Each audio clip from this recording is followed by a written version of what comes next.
पाकिस्तान तहरीक-ए-इंसाफ के मरकजी सेक्रेटरी इत्तलात शेख वकास अकरम ने कहा है कि कल से सिविल नाफरमानी की मरहलावार तहरीक शुरू होगी।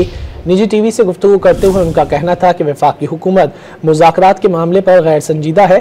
हम दरख्वास्त गुजार नहीं कि स्पीकर कौमी असम्बली के पास दरख्वास्त जमा करें।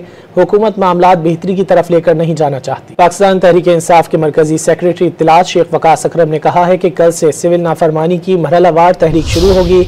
निजी टीवी से गुफ्तगू करते हुए उनका कहना था कि वफाकी हुकूमत मुज़ाकरात के मामले पर गैर संजीदा है। हम दरख्वास्त गुजार नहीं कि स्पीकर कौमी असम्बली के पास दरख्वास्त जमा करें। हुकूमत मामलात बेहतरी की तरफ लेकर नहीं जाना चाहती। पाकिस्तान तहरीक-ए-इंसाफ के मरकजी सेक्रेटरी इत्तलात शेख वकास अकरम ने कहा है कि कल से सिविल नाफरमानी की मरहलावार तहरीक शुरू होगी।